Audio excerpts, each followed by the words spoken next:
म्हणजे मला तरी असं आठवतं अजूनही की काही माझे प्रेक्षक, पर्टिक्युलरली एक उदाहरण द्यायचं झालं तर प्रभातमध्ये जेव्हा पिक्चर लागायचा किंवा असं वाट कळायचं त्यांना की लागणार आहे, तेव्हा घरचा पुरुष सायकलनी रविवारी ऍडव्हान्स बुकिंग करायला सायकलनी जायचा आणि मग ते 6 तिकीट विकत घेऊन घरी आणायचा की 4 दिवसानंतर आपल्याला हा सिनेमा बघायला जायचा आहे.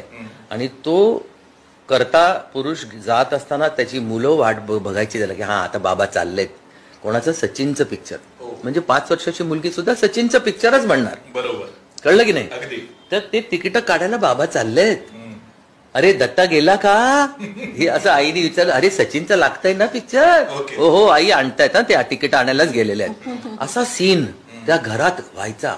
मग त्याच्यानंतर तिकीट आल्यानंतर ती मुलं आपल्या हातात ती तिकीटं घ्यायची 4 दिवसानंतरची आणि ती पाहायची तिकीट की ह्या हे आहे का सचिनच्या पिक्चरचं तिकीट आहे, या पिक्चरला हे पिक्चर आपल्याला पाहायला जायचं आहे. मग तो दिवस ज्या दिवशी तो सोहळा होणार आहे त्यांच्याकरता सोहळाच. मग ते कपडे कुठले घालायचे ते आधीपासून तयार करून ते हँगरला लावून ठेवायचे की कसे काय करायचे ते करून. मग तो दिवस त्याच्यात ते कपडे परिधान करायचे आणि मग बाबांच्या बरोबर एका मुलाने हात पकडलेला, आईचा हात एका मुलाने पकडलेला आणि आई सासूला पण सांभाळतेय. असं करत करत ते त्या थिएटरपर्यंत पोचणार आणि मग बसणार. मग बाबा तुम्ही मला हे खायला